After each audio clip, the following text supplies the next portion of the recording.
On today's Transport Evolved, a roundup from the 2014 North American International Auto Show, that's known as the Detroit Auto Show. More bad news for Tesla in Ohio. Nissan's EV development splits 3 ways, and DIY CHAdeMO charging is coming your way. Many stories and more coming up next on Transport Evolved.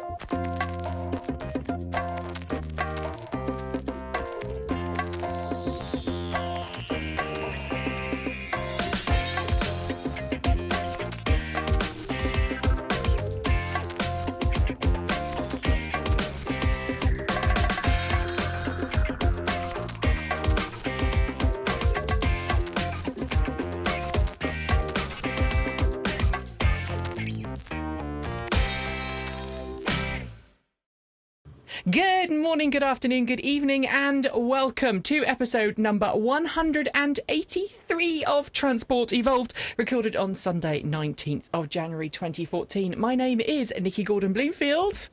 And I'm Mark Chatterley. How are you today, Nikki? I'm old. You're old? Is this happen to link into the news that I saw on Twitter about you? Okay, so I was born in November 1979. I am, 34 years old? Yeah. And I've been to the optician today, which is why I'm wearing my glasses, because I've had to wear my contact lenses already today, several hours. And I was told at the opticians today that I need varifocals or a separate pair of reading glasses. Oh, you could have them on a chain hanging around your neck. I am so tempted to do that. And you got stuck in a train, which is why we're starting late. I did. I'm sorry. I was rushing home from London. I've had a weekend in London with friends and looking at museums and stuff. And then the train that was meant to get me home with sort of enough sort of nice 20-minute buffer to set up the show. Yeah, it didn't. It decided to waste those 20 minutes crawling from station to station. Which is why we're late. But welcome to our guest for today's show, Marc Kudling, who's been waiting so patiently. Hello, Mark. Welcome back. Hi, Nikki. Hi, Mark. So we've got the Mark and Nikki show today. We did have a third guest lined up, but unfortunately, or a second guest lined up, but unfortunately, they had to cancel it on us. We're not going to say who it is, because then we weren't embarrassing them. Right, guys? Yeah. Right. I think that's fair, yeah. Okay, which is fine. So lots of news this week from the North American International Auto Show, but also, Mark, you've been busy lately. You've launched a new website. Tell us about that. Yes, it wasn't actually me that launched that. I'm just one of the editors, but it's called electrif.com, and it's basically an aggregator, or it's a daily news service where, similar to what you do with your 10 podcast every week, we do it every day. Just sum up what happened in the EV world the day before, and it has been started 3 years ago, the German version, and it's very popular. I think 6,000 to 7,000 industry members subscribe to it so far. Cool. Yeah, so it's like the news source for the German world, or German-speaking world, and we try to do the same in the English-speaking world. If you really want to, That is awesome. That is awesome, and it looks great. And I see you've got the BYD chin on there, which we haven't put in the show notes this week, partly for reasons I will come to later on. But let's start with Detroit. Busy week this week in the world of electric vehicles and Detroit. We had, did we not, Mark, some news from the German automakers in Detroit this year. So Audi and it's the luxury arm of Volkswagen, and then Volkswagen itself. So 3 of these stories are from essentially the same family. Let's start with the Audi all-wheel shooting brake. Now this is a 2-litre turbocharged stratified fuel injection engine up front, with a sort of like a disc-shaped motor between the engine and the transmission, the gearbox. So it's almost acting in line there. It's got, I think, triple clutch or dual clutch. It can operate as a generator to charge the battery up. It can operate as an extra motor to give a bump to the rear-wheel drive electric motor, which is providing the main electric drivetrain. It's got some pretty impressive performance figures as well, hasn't it? I'm just checking up on the story here.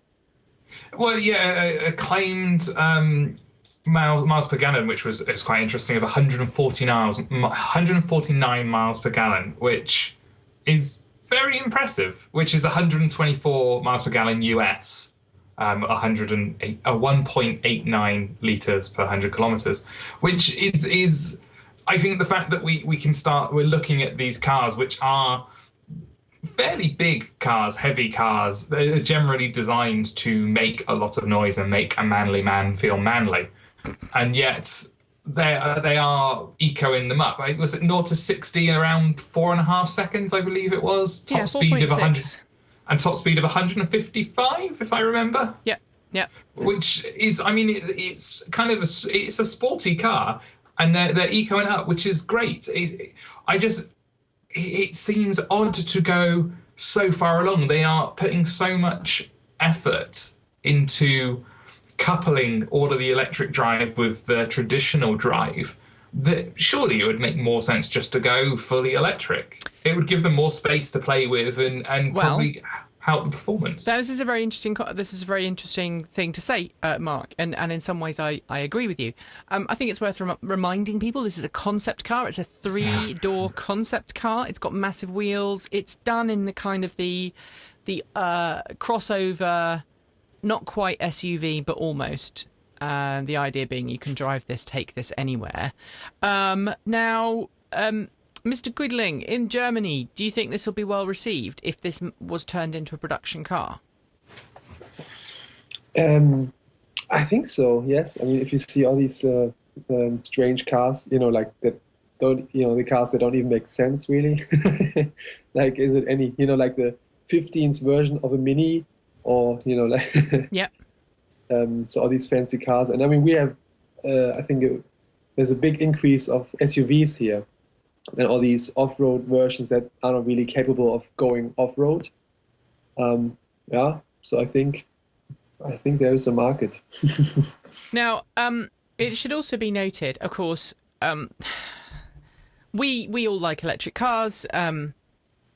We're all converted to the plug, but not everybody is. And I wrote a piece this week for the Green Car website, in which I was talking about, I think as plug-in drivers, as EV advocates, maybe it's time for us to actually start making friends with plug-in hybrid drivetrains, and when automakers make plug-in hybrids, because at the end of the day, the fact it has a plug is a really important thing, because it gets people into the habit of plugging in, and they anticipate plugging in. They look forward to it. They go, I get to plug my car in. I get to drive my car in all electric mode, even if it is only for 20 or 30 miles.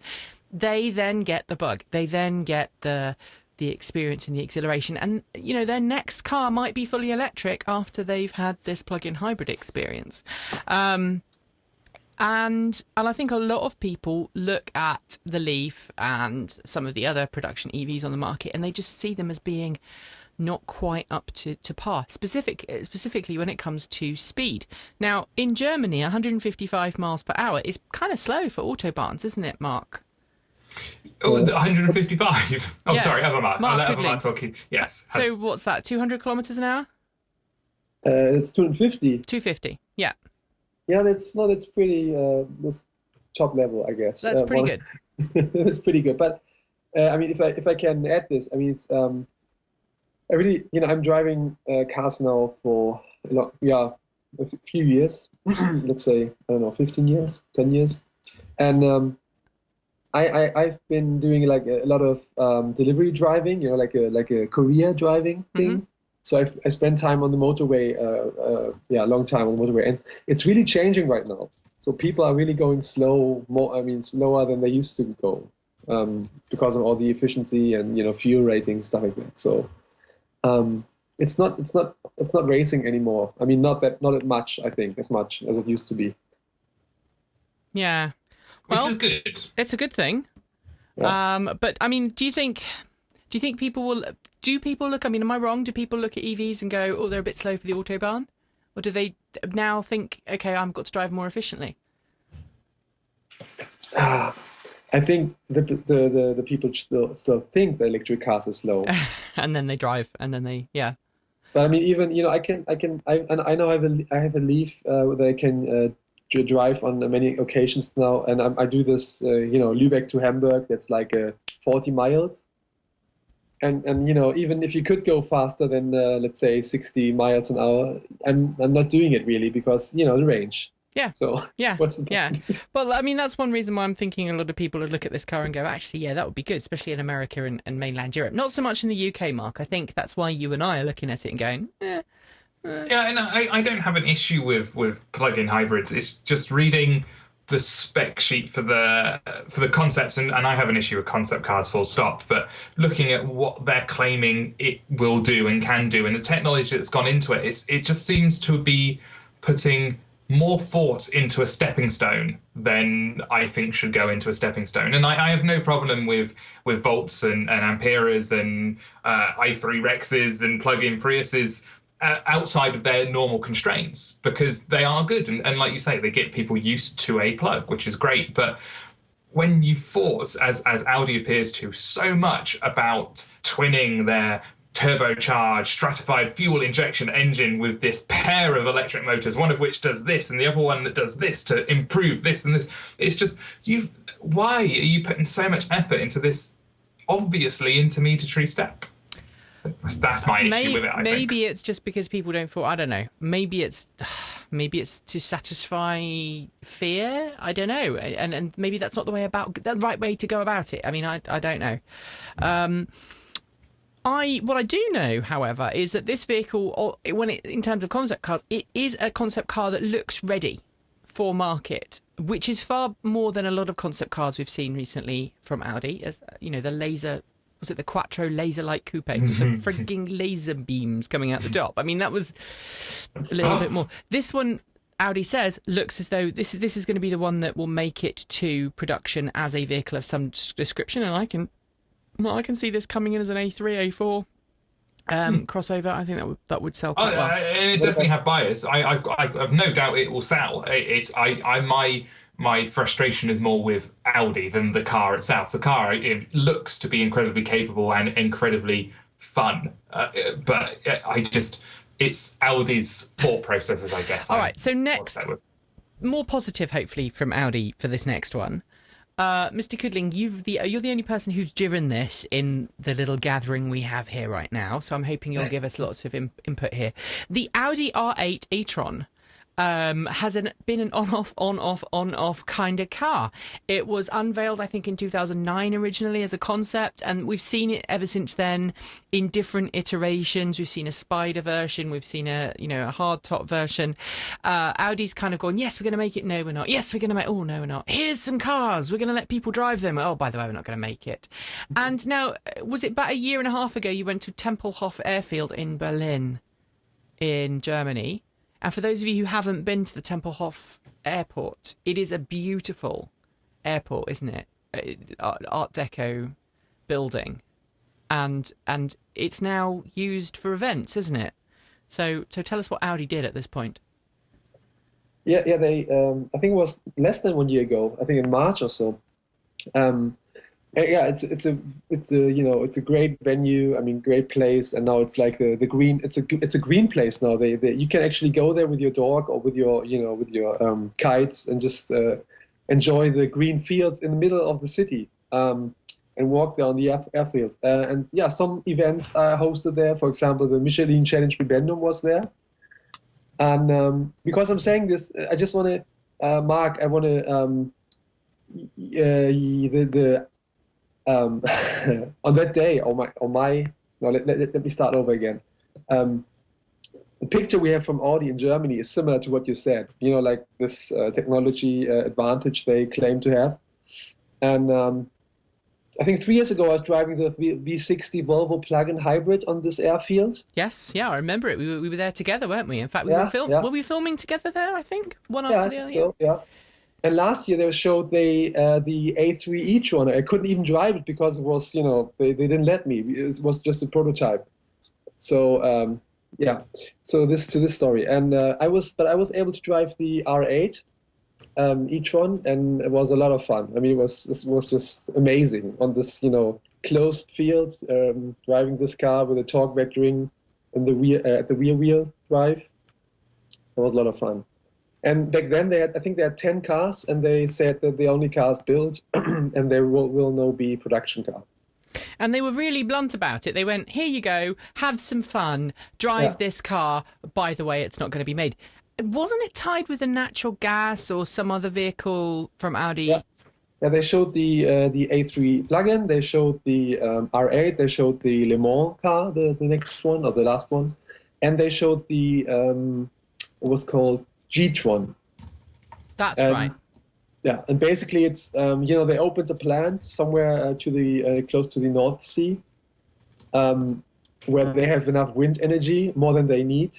So they take the wind energy and do natural gas, or synthetic gas out of it, basically, by adding CO2, I think, carbon. And if you buy a G-tron, you get a filling card, and the gas you buy at the station will be compensated by this gas made at this plant. So that's the idea of this G-tron. So that was the news, the G-tron, and we won't build the R8, and you can't drive the plug-in. So it was a little bit frustrating, and you could see it in the media in Germany a few weeks later. Yeah, and everyone I spoke to who went there was like, it was a fantastic car. It's one of the best electric cars you've ever driven, and it's not going to be made. But now, apparently...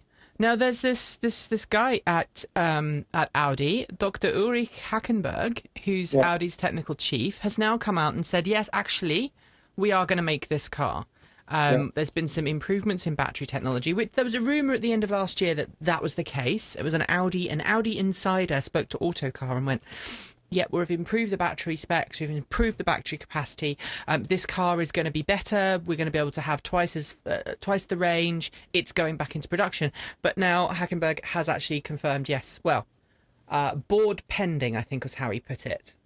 So he has to speak to the board and get their approval, but then it's going to go back in. And it looks great. I mean, it's been round the Nordschleife before, hasn't it? The Green Hell. Yeah. And put in a really good time there. And I think it's going to be a really popular car amongst performance fans. I don't know if EV advocates who already are on the EV bandwagon, people who are familiar with the performance of the Tesla Model S and the Tesla Roadster, they might not be swayed. But I think a lot of petrol heads will look at this car and go, it's an R8. I know what an R8 is. I know what it stands for. I know what it can do. And if this can do the same as a petrol R8, then I'll have one.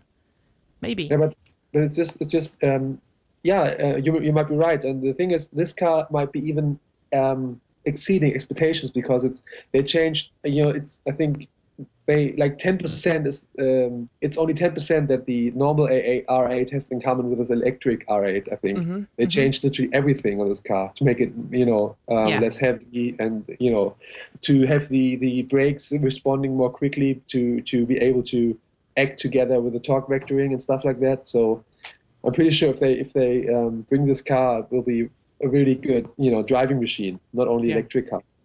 Fingers crossed. Moving on, Volkswagen confirms a 7-seat plug-in hybrid SUV based on the concept blue. Sorry, not the concept blue, the cross blue concept that we've seen before at auto shows. It will come into the US market sometime for 2016. Really abysmal plug-in range, something like 14 miles of all-electric range, 2-litre diesel engine, etc., etc. But Mark Chatterley... I wasn't giggling at all. Tutting at Volkswagen. Now, Volkswagen has not had a very easy time with plug-ins in the past, and it does tend to set ludicrous price points, as we were discussing off air earlier on, Mark. You and I were talking about this and saying how the e-up is quite highly priced in Germany, isn't it, for buyers over there, and Volkswagen could do the same thing for a plug-in hybrid SUV concept we've seen. And the challenge at this point is the price point. But I think for US buyers, this will be quite a popular car. people like their SUVs, 7-seat plug-in SUV. I can see people who would go with this. What do you guys think? Mr. Chatterley? I think it's but ugly. But yes, I can see it being a big seller. It does that market, like you say, and I think as Mark said earlier, you look at it and it's the car that can do anything, if that makes sense. You could go on a holiday on it, you can go on a camping trip on it, you can get your massive Christmas, Thanksgiving, New Year's shopping in it, you can take the kids to football practice in it. It does everything. And as we were saying earlier, the fact it has a plug is good. One thing, I suppose I've always lived in this little bubble. I've never really lived in massive cities. I've worked in Reading and I lived in Cardiff, but they're not massive by any means. And being in London this weekend, I thought it was a joke that people were driving around London in a 4x4. I thought that was what made it funny, was the fact that no one would do it. But no, everyone in London seems to drive cars that are this size. So yeah, I'm now revising my opinion of cars that are this size, and yeah, they will sell. And Chelsea tractors as well. Well, that's the whole thing, joke. I presumed what was funny about that was, no one's actually going to do that. That's what I thought the humour was in that. But no, the humour is actually that people do it. I'm sorry. I'm a moron. I lived in London for 4 years, and I think, Mr. Kudling, you lived there for a couple of years as well, didn't you? Yeah, close to it, High Wycombe. Yeah. Yeah.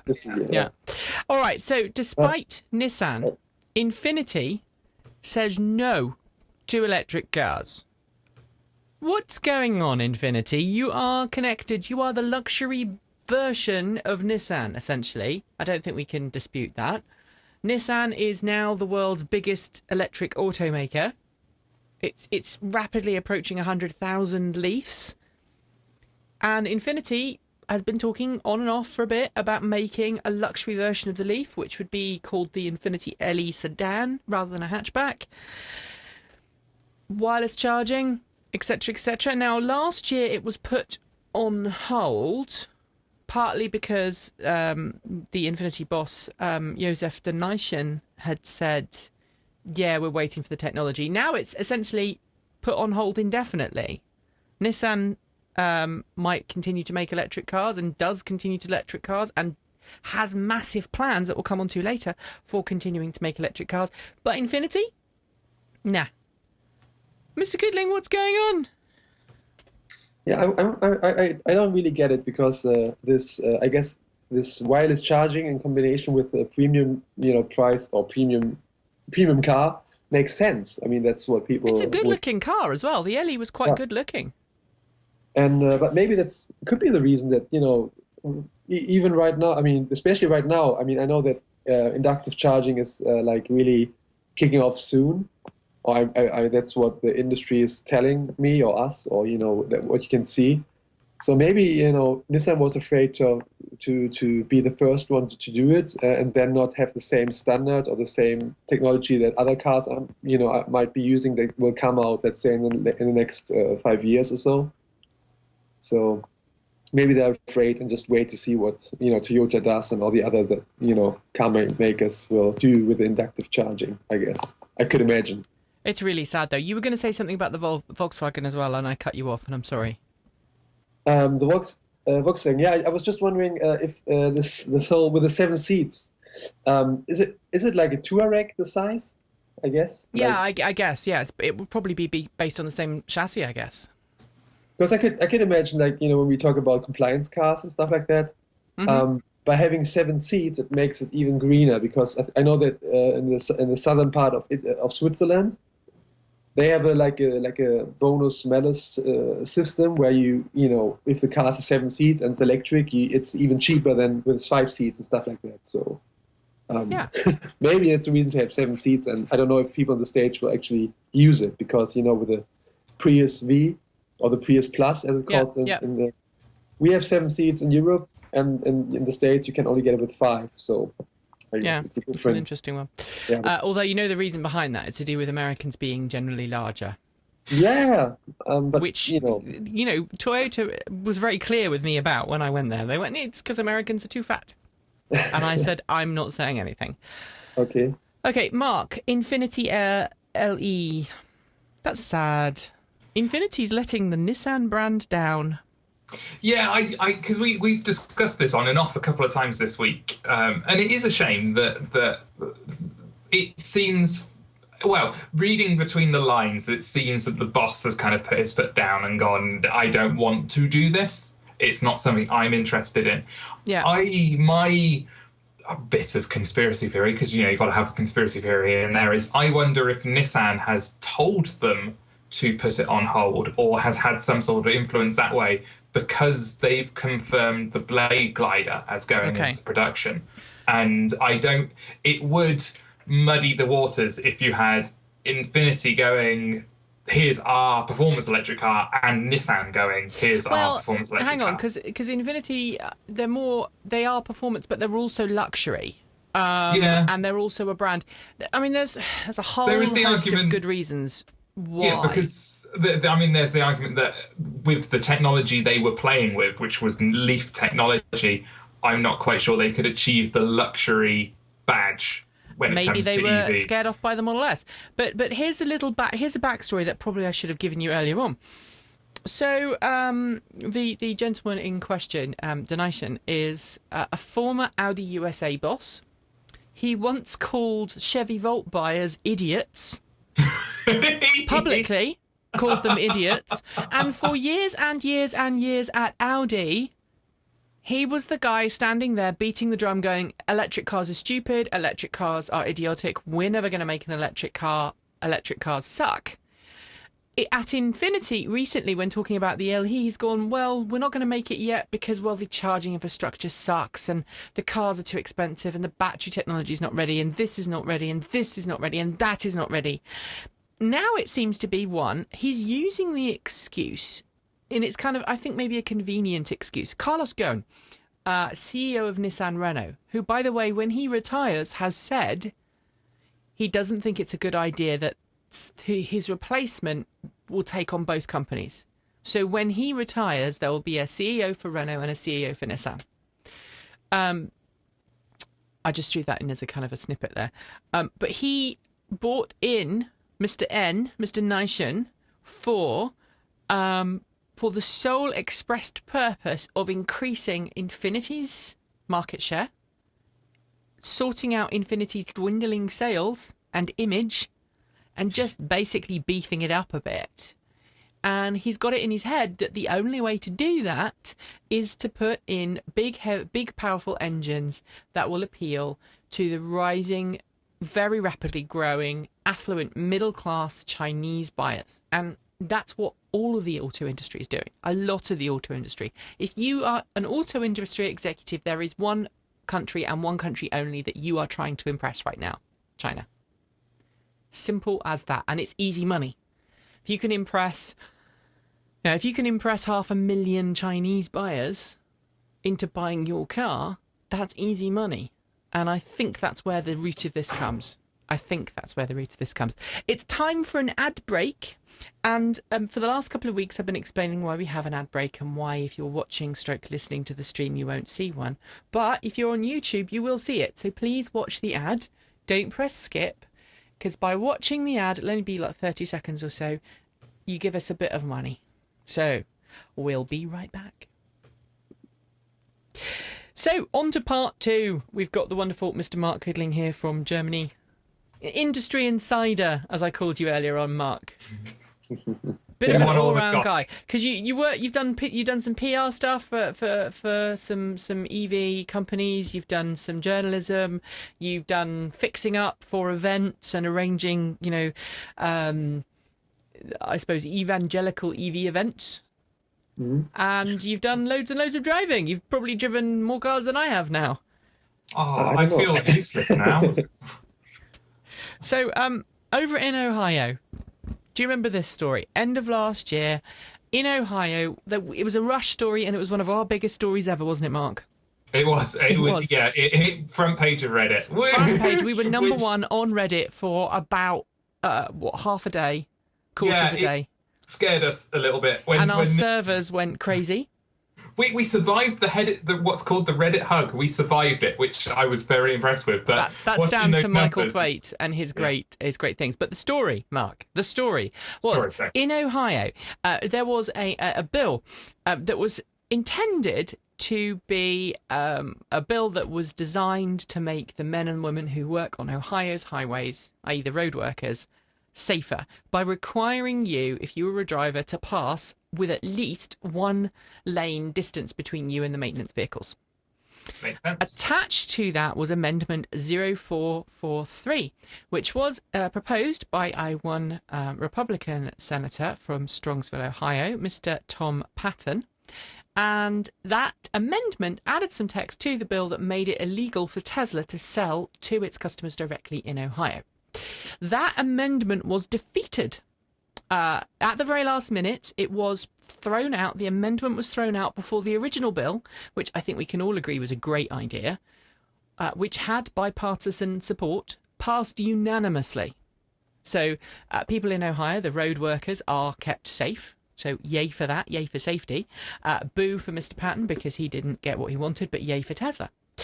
But now, Mr. Patton is trying again. Just before Christmas, he introduced a bill to the Senate, in Ohio.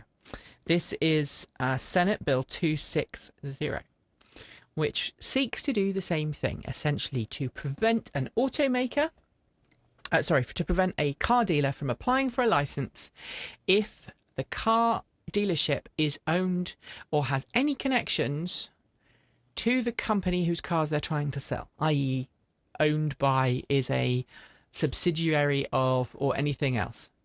The only way, essentially, that this law would, if it was passed, the only way that you could become a car dealer would be to be an completely independent car dealer, and you sell your cars through a franchise with an automaker. That would be the only thing that you'd be allowed to do. Tesla doesn't do that. Tesla sells its cars directly, and therefore Tesla would be prohibited from selling in state. Tesla is the only car company at the moment in the US that sells its cars that way, or at least the only car maker who produces enough vehicles that we actually consider them to be a car maker, not a boutique shop working out of some single-story garage somewhere in California or wherever else it happens to be. Now, this is the bit of the story that I find just so shocking. Senator Patton, over the last 9 years, and we've got to tip our hats here to the guys at MediaTrackers.com who alerted us to this story and said, we're doing a follow-up, would you like to cover it? And I went, yeah. And guess what? We had another really busy day on Reddit, thanks to them. So thanks, guys. Mr. Patton has, in the last 9 years, been given more than $42,285 in campaign donations by pro-dealer entities. So that means dealerships, people who work for dealerships, people who sell cars, anybody who's connected to the auto dealer networks. Mr. Kudling, what do you make of this? Yeah, I find it very strange that that people are fighting an American car maker that seems to be successful from selling the cars in America. Yeah. That's strange. I mean, there would be, it's not better if it would be a Japanese car or any other country or state, place in the world, but it would make a little bit more sense. Well, this is the best quote. Okay, I'm going to read you something here. Talking with Media Trackers last week, Senator Patton said that Senate Bill 260, which is the one he was introducing, was not an anti-Tesla bill, but was designed to protect the businesses, the Ohio business, that have spent money building up their dealerships, employing Ohio salesmen, Ohio technicians, Ohio support staff, people who work here in Ohio. So he obviously thinks that if Tesla sets up a store in Ohio, it's going to fly everybody in at 9 a.m. in the morning, let them do their work, and then fly them back to California in the evening. Obviously, he's very delusional about how much money Mr. Musk really has. Mark Chatterley. Yeah, I think Mark said it right. It's very odd to have an American trying to stop an American company selling American cars to Americans. That's very odd, and especially because I have very interesting political views, and I tend to discuss them quite a lot online in various places that many people here probably wouldn't know about. But anyway, but one of the things that I always get spouted back at me about America is it's a free market. We believe in the free market. The free market will solve everything. Capitalism works through the free market. And yet we've got, and that's usually quite a Republican thing to say. And yet we have a Republican here who's essentially trying to stop the free market by stopping a company being able to do something. It's very odd. And yes, he's taken money from people who will do well out of this, but then that's not new in politics. I mean, there are many things in the UK where that happens. The latest massive one was the selling off of certain NHS services, and all the companies that bought up parts of the NHS that were profitable were owned or had given money to our MPs. And the same thing happened with Royal Mail. The people who are lined up to buy parts of our socialised mail network will have interests, our MPs have interests in. And it's a horrible system we've got ourselves in, where companies seem to have a lot of sway over bills that are introduced. Maybe not passed, but introduced. And that's quite worrying. And it's a wider issue than an EV issue, I guess, is my point here. And it's quite a scary issue that will need to be resolved in the next 10, 20 years. Hopefully not with a revolution. I think because they're quite bloody. Yeah, sorry, I would like to add something to this. It's like a little bit off topic, but just today or yesterday, what's called double A or triple A, the guys that help you on the road when you break down. Double A in the UK, yeah. In Germany, it's called ADAC. It's like a very powerful organization, and it's pro petrol cars and stuff like this, and like a German institution, and they just they have an award every year, and this year the winner was, like, I guess always, or all the other years, the VW Golf. And they just, German newspaper just found out that they put out the wrong numbers on purpose. So instead of 34,000 votes for this car, only 3,000 people voted for the car, for the VW Golf. Oh man! So even there, you can't even trust these organizations that you pay for every month and stuff like that. That they give you the truth and the. So I need to throw this in. That's horrendous. That's really, really, really horrendous. Crikey. So, car of the year awards you can't trust anymore. No, you can't. All right, moving on. Staying with Tesla, though, but we're moving on. Elon Musk was not at Detroit this year to certainly give the press conference at Tesla's booth. And in fact, Tesla's booth this year was quite quiet. There was no Model X, no new stuff, really, that we didn't already know about. But Musk did take to Twitter on Tuesday to say that Tesla's recent official recall, because NHTSA, NHTSA, National Highway Traffic Safety Administration in the US, got Tesla's memo about the problem with the charging adapter that we talked about last week on the show, and it is now an official recall. Mr. Musk took to Twitter, Mark, and said, no, it's not really a recall. It's not really a recall. It can't really be a recall if the cars weren't actually recalled. Mark, this is your story, so you want to pick this up, because it made him out to look like a bit of a dick, really, I'm afraid. See, I disagree.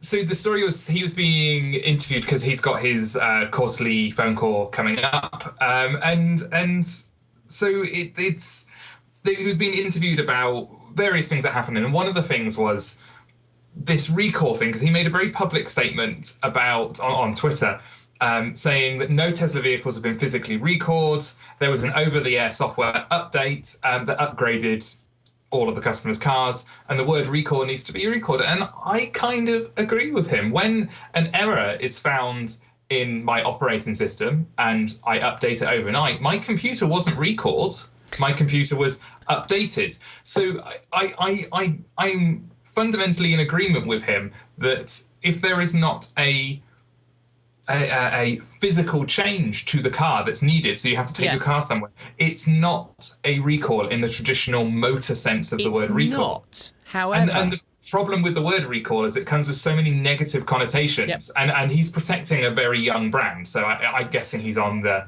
defensive. And I can hear where you're coming from. I can understand where you're coming from, but I think we also need to be really absolutely crystal clear about the fact that there was a problem with the Tesla.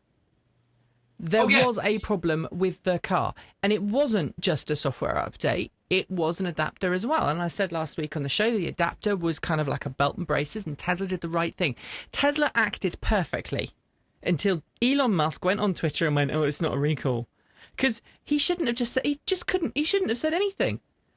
Maybe he should have said, maybe it would have been better for Elon Musk to have said something along the lines of, yeah, this is how a 21st century company manages a recall.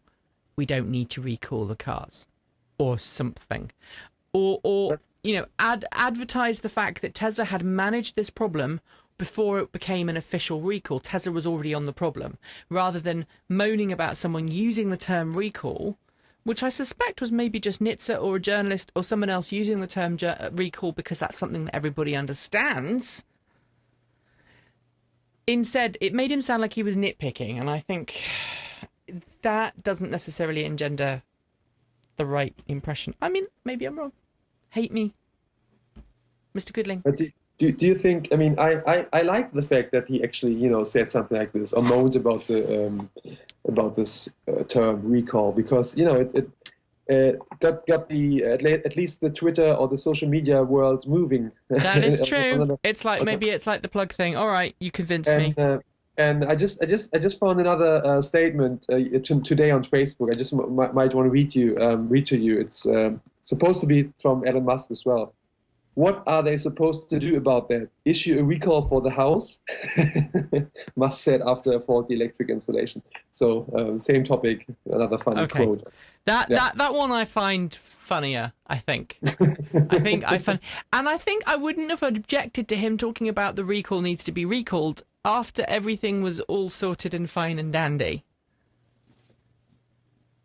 But I think he risks people claiming that he was moaning because it wasn't the way he wanted it to be. I think the more interesting thing here is where the blame lies. So the issue was the car was pulling the current it was told to pull, and the wiring overheated and caused a fire, or could possibly cause a fire. So if I bought a washing machine or an oven that's rated for a certain voltage and amperage, and I stick it in my kitchen and leave it on overnight because I'm slow cooking a dinner or doing all my washing overnight, and my wiring catches fire because it's bad wiring, I don't blame the people who made the oven. I don't blame the people who made the washing machine. I blame the electrician or the housing association, because it's the wiring that was at fault. It was a socket that says can handle this much amperage and current, but then couldn't. It's not the device that's pulling the current's fault. But suddenly when it comes to electric cars, it becomes the car's fault. And that I find very, very interesting. We'd never be asking an electric oven manufacturer to put a little piece of intelligence in their oven that if it detected a voltage drop on the line to lower its current draw, because it was obviously drawing more than the wires could cope. That would never happen. But with cars, it does. And I maybe I'm missing a very obvious distinction, but a car is just a tool like any of these other things that you plug in. If the wiring's not up to scratch, it's not the car's fault. I think what this highlights above everything else is that people need to be more aware that electric cars do pull a high current when they're charging. And it's down to the responsibility of the owner to check that their thing they're plugging into can take the current. Yeah, but I think that's down to general ignorance of electricity and electrical currents. It's got nothing to do with the automaker or the house. I suppose my argument is you've been told this socket in your garage can supply this much current and amperage, and then you plug your car into it, the wiring catches fire, and suddenly it's the car's fault rather than the person who told you it could pull that current and wiring amperage, or the electrician. I just think we're blaming the newest piece of technology because it's new, and Yeah. that happens a lot in IT support. Something goes wrong. Well, it has to be the last program I installed's fault. It Yes. couldn't, or the last person who used it's fault. When that's not necessarily the case. It's post hoc ergo propter hoc, isn't it? It's Yes. because of this happened or whatever it is. I think maybe, I don't know. I think maybe we just have to let this. I'm not going to call it a recall now because you convinced me it wasn't. This software update and what do you call the? I think you can safely call it. No, I think I'm going to go back and say the adapter is a recall. That is a recall. The software update, no, but the adapter is something that needs to be changed. Yeah, I'd call Fundamentally. the new. Yes, that's a recall. So The thing with a software update. Maybe yes, the software update no, and I think maybe that's why I took exception of it. I think that's probably the best way. Anyway, moving on. Gigafactory is coming, says Musk. Yes. So the Gigafactory is going to be a place where Tesla batteries will be made, recycled, turned into pretty houses for little birdies. Is that, rainbows, unicorns? No, I'm just being facetious now. But it's a great idea. Tesla Gigafactory is essentially going to be a battery manufacturing super factory for Tesla. I suspect for any of Tesla's customers, at a sensible price, and will be the biggest lithium-ion manufacturing facility in the world, and reprocessing, which means that Elon Musk is doing something extremely green with this.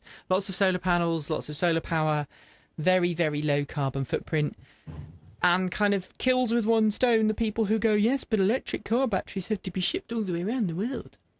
No, just down the road. He's definitely got his eyes on the future in 10 years' time when all of these second-hand batteries are on the market. So Nissan talks about, and Renault have talked about, that they're working on agreements with energy companies and blah, blah, blah, and all of that stuff. I think Elon's very cleverly put his money where his mouth is and gone, well, I'm going to have a factory all ready to repurpose these. And I could see Nissan turning to him and going, here are our battery packs, can you repurpose them for use for this energy company? And he's very cleverly seeing the future here. Elon Musk is an incredibly shrewd businessman. He is the next Steve Jobs in terms of his reality distortion field.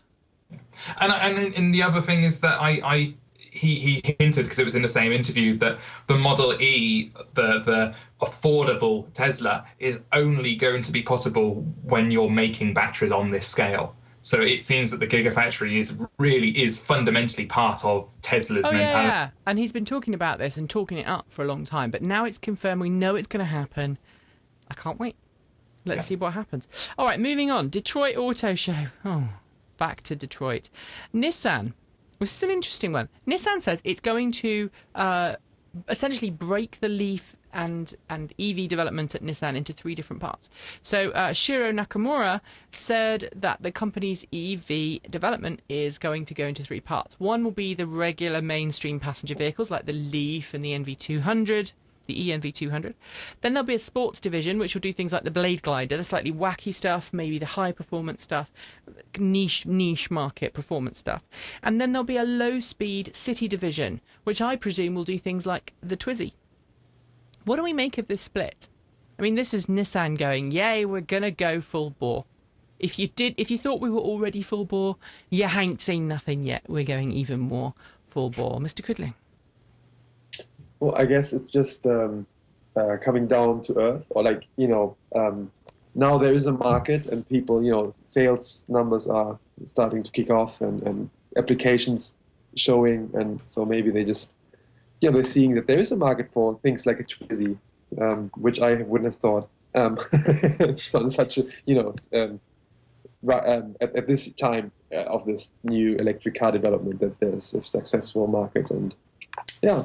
Well, I wrote a piece on was it Friday, saying that the Twizy is essentially the new big boys, big girls toy, because the amount of stuff that you can do with a Twizy now, you can get pizza box holders on the back. I saw one of your tweets in your stream the other day, Mark. You took a photo of a load of pizza delivery vehicles with pizza boxes on the back. You can get a cargo version. You can get a number of different wheels. You can get a number of different door and window options. Someone's even talking about a new seat version that will fold forward so you can get into the back easier. Someone's developed delimit it. You can delimit it now. So there's a video on YouTube of someone doing 110 kilometers an hour in a Twizy, which is 70 miles an hour almost.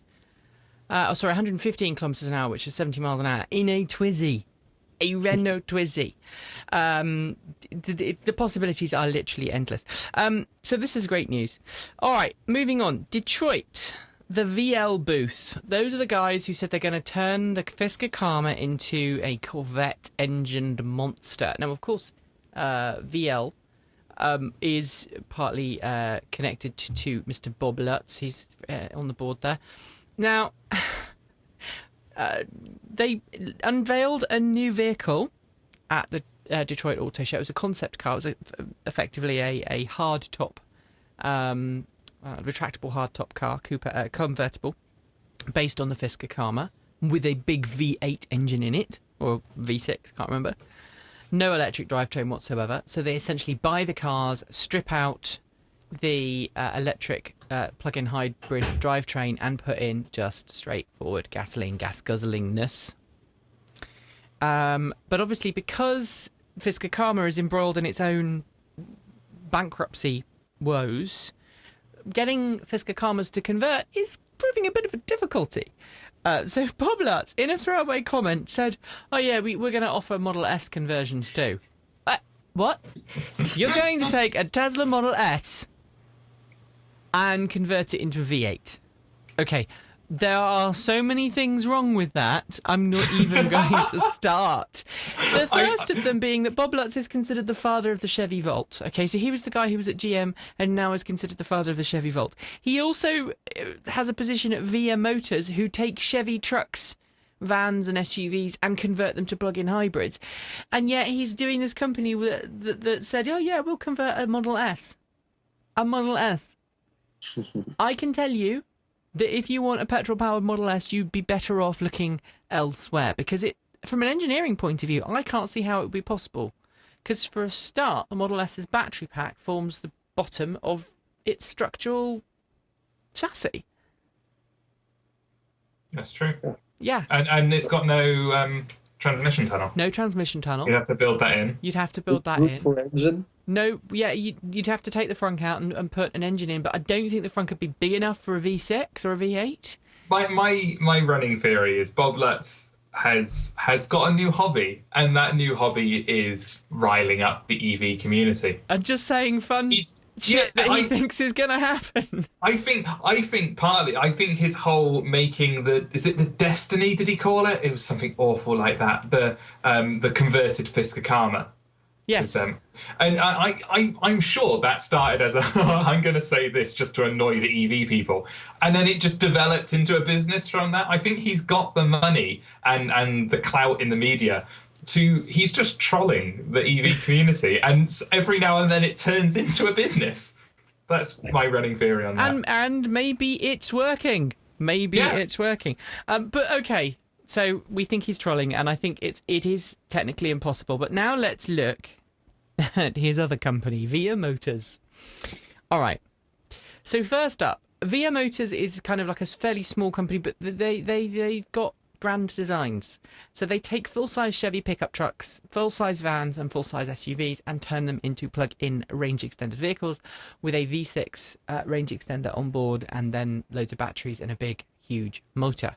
Now, they've got this wonderful, I'm not going to play it because YouTube will tell me off, but they've got this wonderful video on their YouTube channel, youtube.com/VIA Motors, and you can see it, and it's like an old school, it's like Bob Lutz's favourite car ads of all time. I'm fairly sure it's how Bob Lutz dreams.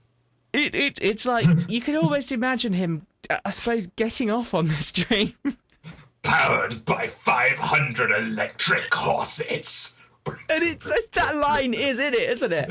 Yeah. It's And it talks about a new fuel energy. Anyway, so they had on their stand this year, they had some new things. One of them was a solar panel pickup truck bed cover. So, pickup trucks have the bed covers, which are quite popular. This one is solar panels on the back, so you can charge your truck It's clever. while you're doing stuff. And I should point out the VRV trucks are fantastic because they've got off-board power takeoffs at the back of the trucks, so you can plug in power tools. You can plug in loads of cool things to, if you're a workman and you turn up, you can plug in all your power tools and do your work while your truck's sitting there just chilling out, and then you can drive home, which makes it great for maintenance teams, for local cities, etc., that want to be green. This would be a great fleet vehicle, or it'd be great for if you're self-employed and you work in the area as a carpenter or whatever. You need power tools. You don't want to use your client's electricity. But their PR lacks some je ne sais quoi. Finesse, yes. Anyway, so they announced this solar pickup bed cover, and I didn't really find any press releases for that. Then it announced a partnership between itself and Recargo, plug share app for iPad and iPhone and Android devices, because all of the VIA Motors vehicles have an iPad embedded in the dashboard. So that's a fairly kind of no-brainer. They're just using the app, so you can now, if you're going to own a VIA, you'll know in real time where the where the charging spots are, and etc. Then they announced a partnership between its Canadian distributor SunPower and Best Western Hotels in Canada, where its minivans were going to be used as passenger shuttle transport. And this deal was a big deal, wasn't it, Mark? It was quite a high number. So $80 million. Sorry? 80 million. 80 million, which is a phenomenal figure. That's a load of money. That's not small fry stuff. This is big, serious. This is a big, serious company. Big, serious, with 500 electric horses. That should have been today's show title. I should have thought about that sooner. But the weirdest thing, I don't even know how to put this, was the aerialist who did the display. Guys, did you see the aerialist? I did. On the VIA Motors booth. My favourite bit was when she appeared to just fall. Yeah.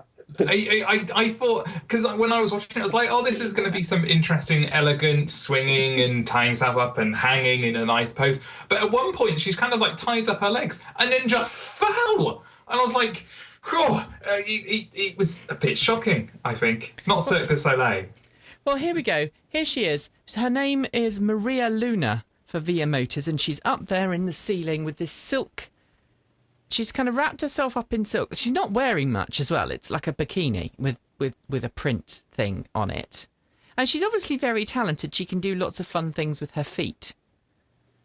And she's kind of wrapped up in these two bits of silk and doing the splits in the air. All suggestive like. Right at the top of the VIA Motors stand. And there's a handful of people standing there watching and looking, but you'll notice very few of the journalists who are there are actually doing any photographs or anything. They're all just standing there looking a little bit bemused. Really? That's the best way of putting it, right, Mark? I'm wondering whether they were all so hyped up on coffee and lack of sleep. They're just like, I'm imagining things. It's shadows and reflections. It can't be what it is. That would be awesome. I need to go to one of these motor shows where Bob Lutz is at, or where one of his companies is at, because it just seems amazing. It would be awesome. Talking of motor shows, and I'm gonna float this idea now. Mark and I are talking about doing a Kickstarter project for auto shows, for auto show coverage, or we fund you or whatever. We, as you know, Transport Evolved is run by Little Collie and In-Ear Entertainment, and we don't earn any money, do we, Mark? No money. No money at all at the moment. And we're trying to build that up, which is why we do the ads and stuff, which we'll come to in a minute. But we would like to go to the auto shows and do some coverage at auto shows and do videos, more videos, because people have been really kind about our charged ups and Tens. And our 10s and our quick charged. And we'd like to do more of those videos. And we'd like to go to the auto shows and interview some of the big names and actually get out and do some stuff. But in order to do that, we need a budget, and we don't have a budget at the moment. We can't afford the flights out. We can't afford this, that, and the other. You know, I'm going over to the US in a couple of weeks, and I'm, paying for that myself to speak and to raise awareness of us as a group and what we do. But with considering a Kickstarter campaign to try and get some auto show coverage, so Mark and I, or maybe some nominees that we pick can go to auto shows and cover some of the stories for us live. So if you think that's a good idea, let us know.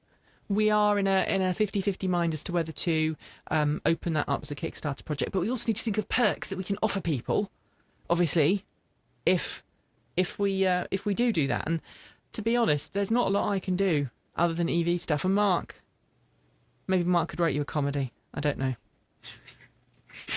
I just have to work something out. Let's go to the ad break, the second of the ad breaks. Same as last time. If you're watching YouTube, there will be an ad. We'll be right back. Welcome back to part 3. Just what perks can i3 owners in California get? We talked about this last week. The BMW i3 Rex is no longer it's never been eligible for the white HOV lane access sticker in California. People maybe thought it would be, but it's not, just the green one. There's only a very limited number of those now.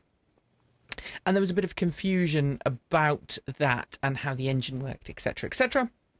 But now we can tell you exactly what happens in terms of rebates. Now, Marc Kudling, do you think this whole California carpool lane issue is going to change BMW's sales figures in California? I'm not aware of the market really. I mean, and how this HOV lanes really make any difference to buying decisions. I don't know. I would think it's a great car, so I would still buy it. Maybe I would think about, I might not need this Rex. Maybe I just take the electric version and then get a rental car, or use the old one. Don't know. So, Mark Chatterley, tell us what's what with this. So, as we said, the Rex, the range extended i3, cannot have a white sticker, so can't go in the HOV lane. And I'm about to sneeze. Bless you. Excuse me, that was very rude of me. But it will still be eligible for the federal grant, which is wonderful, which I haven't got the figures here in front of me, but I believe was about 2,500. You get 2,500 from the state of California for the i3. The all-electric. But only 1,500 for the i3 Rex. So you lose a bit of money there, but you're actually paying more for the Rex version. So you're kind of losing out twice if you get the Rex. But the standard, you're buying a nice car kind of tax rebate is the same for both versions. So there's only one incentive that changes. There's one you're not eligible for at all. There's one that changes and you lose $1,000 on that, and then the final big one you just get because it's a nice car. And so I think it will have a major effect on the sales for the Rex. I really do. From my understanding and having had people on the show, that carpool lane sticker is a massive thing, is a huge boon. And there were people keep joking about it on the show, but seeming my experience with jokes in big cities, maybe it's true that people had like mannequins in their car and blow up dolls in their car to try and get into that lane. So it's such a huge deal. I have to admit, because we've got HOV lanes where I live, we just don't have any sticker access for EV, so I have to drive in it with everyone else. And sometimes on a Monday evening when I'm driving to dog class with my lab sitting in the passenger seat like this, and she sits up. She has a seatbelt on, so she's safe, don't worry. But she sits up in the passenger seat and she pushes herself up as high as she possibly can. So she looks out the window and she kind of goes along like this, looking straight out the window. And then occasionally she'll go, and then look out the window. And I was thinking, could I drive down the HOV lane with her in the passenger seat? And then I've never tried it. The other one is because I've got a Leaf, the rear passenger windows are blacked out. So I've been driving along with the kids thinking, how do the police know that I've got someone in the back seat? Because they're too small to be seen above me. So how do the police know that there's someone in the back seat? So, but yeah, in California, if you've got an i3 Rex, you can apply for one of the green stickers, but there's only 10, I think 12 three-quarters. Yeah, I think 3/4 of them are gone now from the last. It's an estimate from the last sort of intuitive. This is what we're counting as of December last year. Is there's 3/4 of them are gone. So it's only going to be the very early i3 Rex drivers who get it, I would imagine. Which would be the Econauts. Econauts. Oh well, no. BMW's really upset a lot of the Electronauts. They're Electronauts. The Electronauts, that's the one. Really upset them because it's been saying, look, we're going to extend ordering. It was the last day was due today. They've now moved it to tomorrow, I think. They still haven't released details of what this car's going to have yet, as far as I'm aware. And it's like, you're asking us to order a car and you haven't told us what's special about it. You know. Right. Mr. Kudling. Toyota has been stirring up the product, the bovine byproduct, at the Detroit Auto Show. Speaking this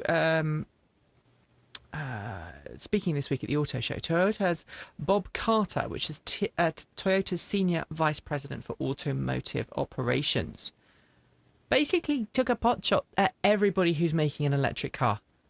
They don't know what they're talking about. Oh, that's what everyone said. Hydrogen is nah, but everyone said hydrogen was nah, just like they said everybody said that Prius was going to be nah, and we'll show everybody hydrogen's the way forward. Just you wait and see. And electrics, they'll be just carrying in the corner. It's not exactly what he said, but that's the gist, isn't it? It's bizarre. Because surely the answer to that is there are EVs on the market now. People are driving them. And how many people are driving hydrogen cars? That's surely where all you need to go to for whether it works full stop. Whether he then wants to say hydrogen will work alongside it is another thing. But to say that everyone who's making electric cars at the moment is wrong and silly, it makes no sense because they're making sales. This is the quote. Carter said, naysayers who have spoken out against the fuel cell electric vehicle technology would be proven wrong, and referred to Elon Musk, Carlos Ghosn, and former Volkswagen executive Jonathan Browning by name. Personally, I don't really care what Elon and Carlos and Jonathan have to say about fuel cells. It's very reminiscent of 1998, 1999, when we first introduced the Prius. What is Toyota doing? Mr. Kudling? Yeah. The only thing, when I saw this, I was thinking they must be very convinced of this themselves, that they, that like in 2 years, I don't know, when's the next Prius coming? Next year, 2 years? Yeah. That they will just have a Prius plug-in, a regular Prius, and really a hydrogen Prius on offer that might cost, I don't know, 50,000. And I don't know how many people actually buy it without the filling station, but they might have a ready car by then. I mean, like the Tucson, the iX35, is it starting right now in California as well? Yep. It's insane. And on the other hand, I was in Tennessee in December with my family, and I was so surprised to hear that you can't buy the Prius plug-in in Tennessee. Why not? At this time, what? Why not? Yeah. In the country where they in the state where they built the Leaf. Oh, of course. And still, how many plug-in Prius are they selling every month? 1,000 in the States? Yeah. It's still a lot, and they're not even selling it in every state. That's amazing. So, well, it's still. It's still a really good. People are buying it, and I talked about this last week as well on an article I've written. people buy the Prius plug-in because they're used to the Prius brand. They know it, trust it, love it. They like Toyota. They know Toyota gives them good quality, and they would rather do that than do something that's a little bit weird and wacky. Yeah.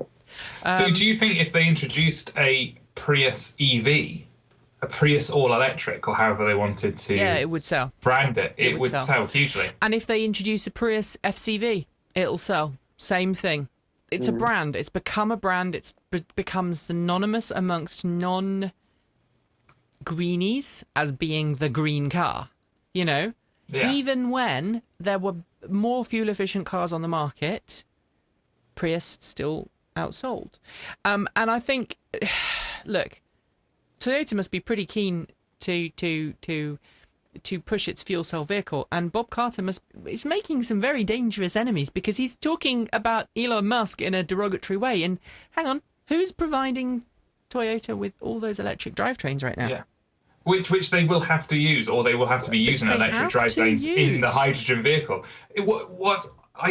It's interesting because they are going at it alone, and if they think they can do it, great. But whereas when Nissan was introducing the EV, it didn't do it in a vacuum, and when Tesla introduced the EV, it didn't do it in a vacuum. When Mitsubishi had the iMEV trials, there were other EVs on the road, so it wasn't a complete unknown. Whereas they're going into a hydrogen fuel cell vehicle with no infrastructure anywhere. I mean, at least with EVs, you can claim that there is an infrastructure everywhere because we have a national grid of electric power.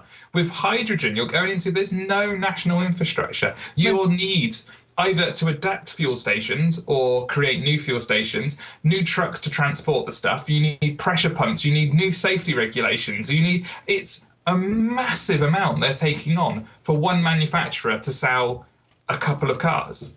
It's a really interesting stance to take, but then it's Toyota. I'm sure in months' time we'll be doing a story about their next electric car and how they love EVs now. And then it'll change a month after that back. Seems to be what they're doing.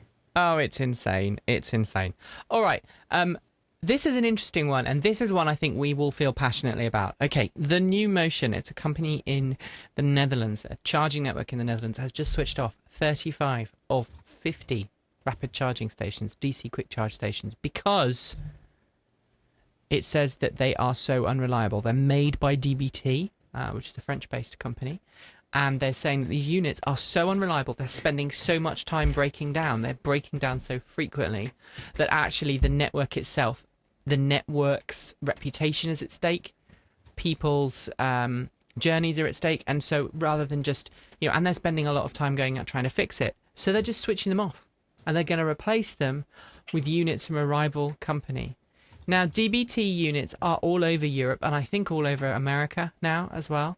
All over the UK. They are all over the UK. Europe, I've seen them break down. I'm not going to mention any charging networks by name.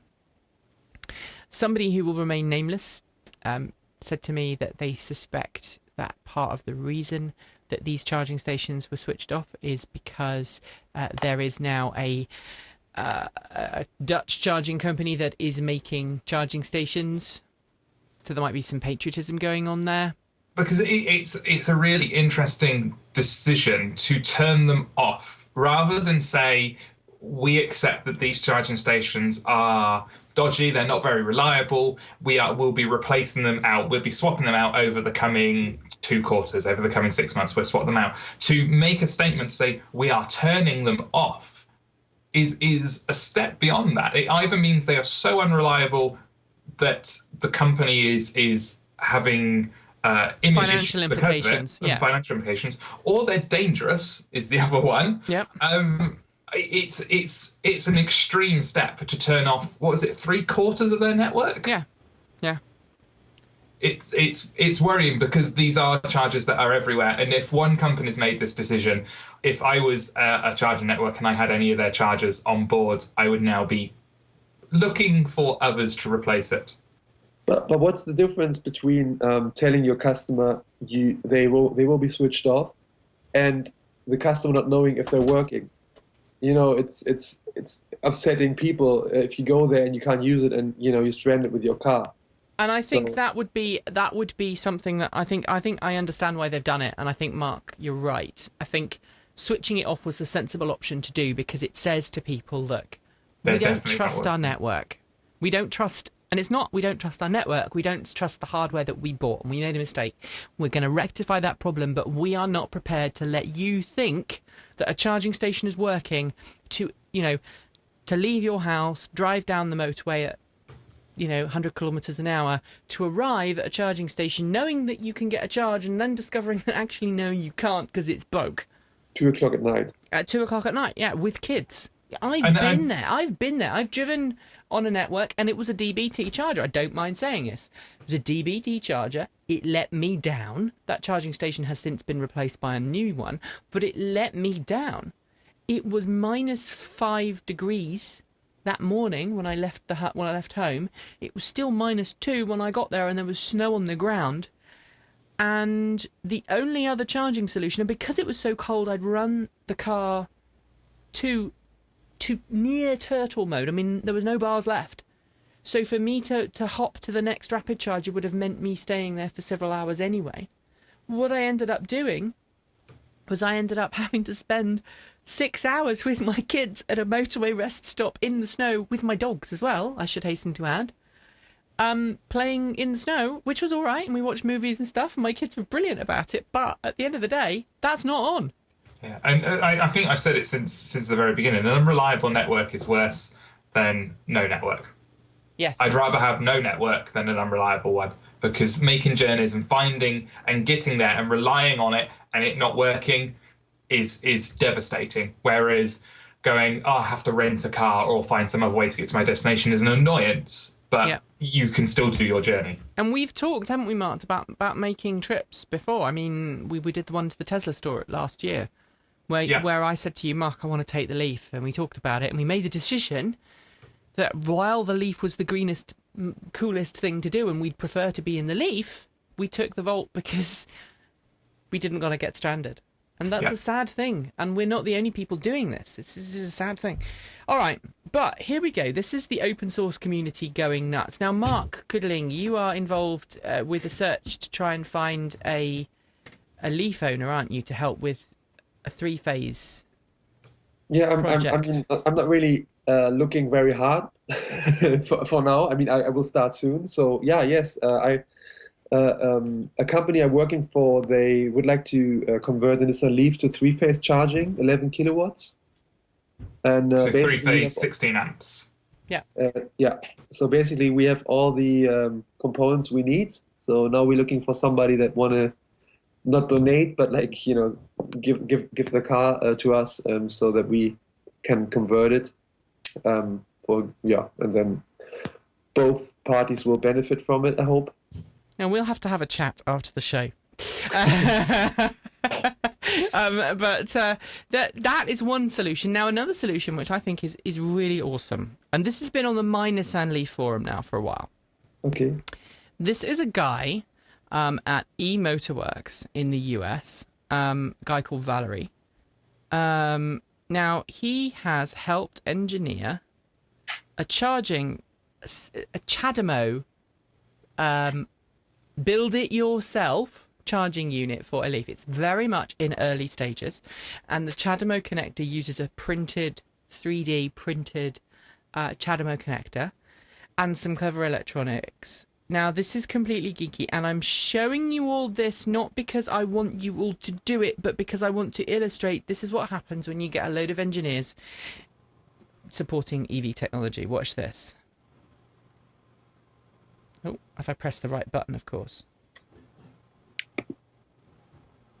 We have this charger charging Leaf finally.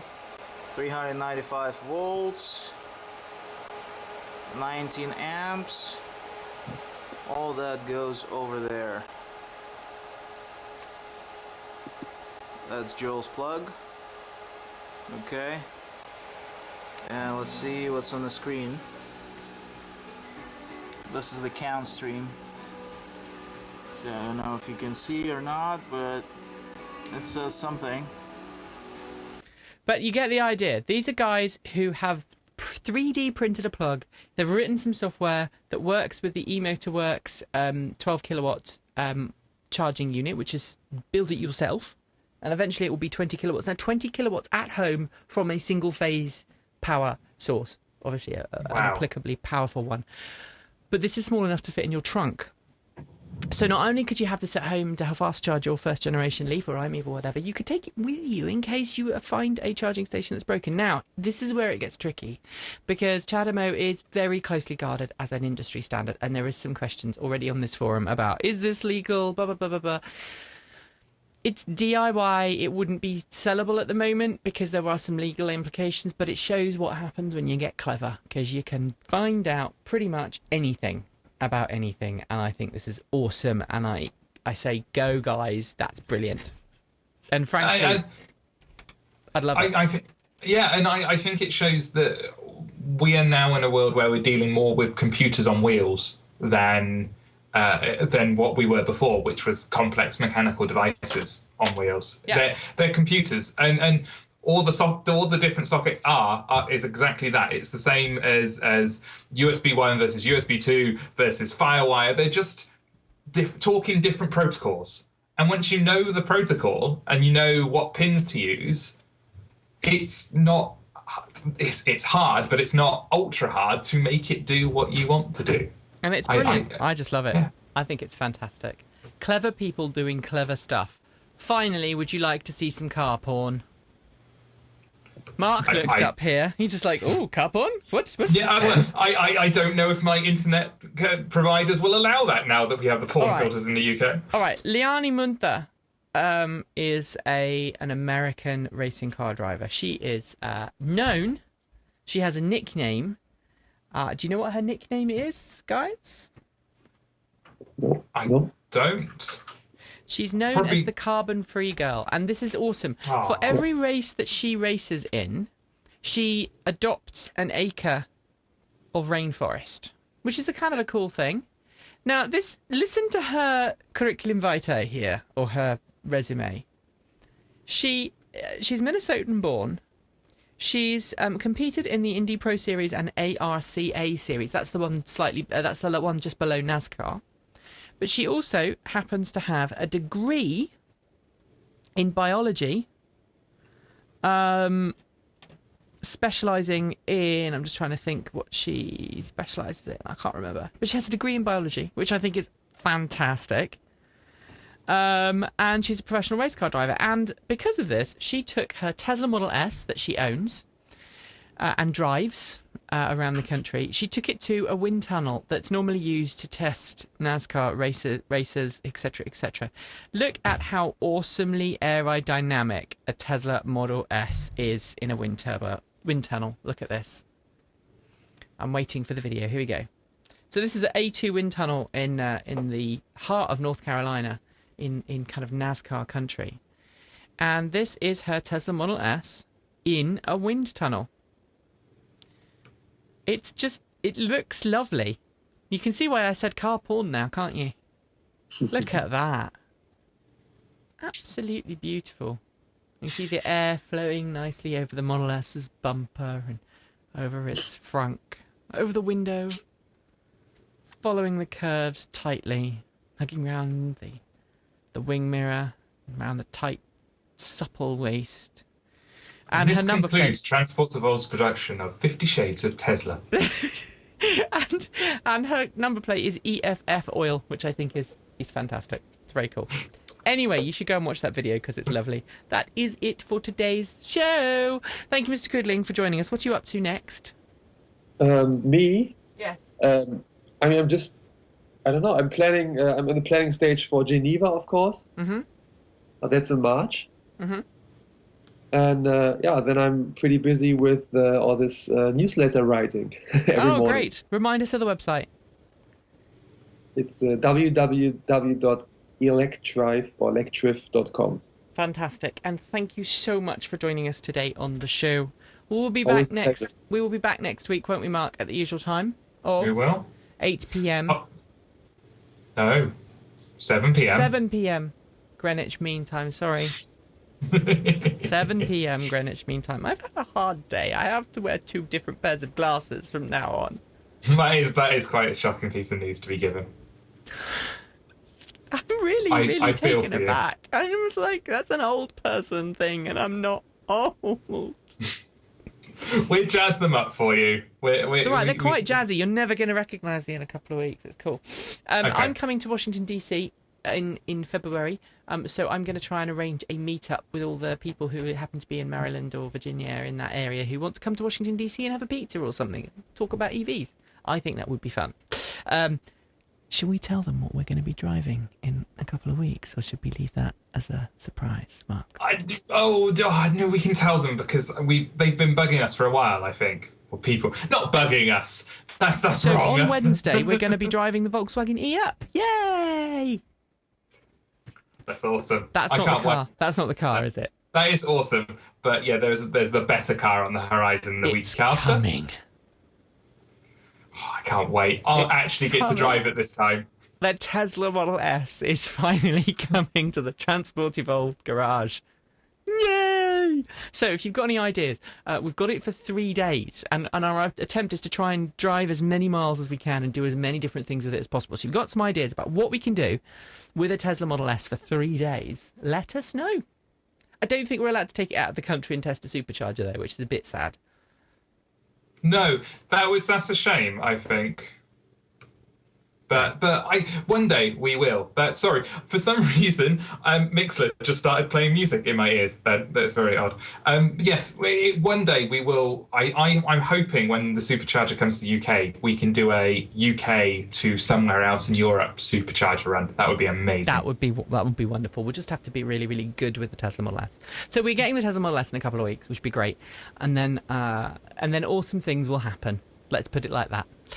In the meantime, you can keep up to what we're doing on transportevolved.com, www.transportevolved.com, every day for all the news in the EV world. And we are doing TEN on Friday. It's Mark's turn this week, isn't it, Mark? It is my turn, yeah.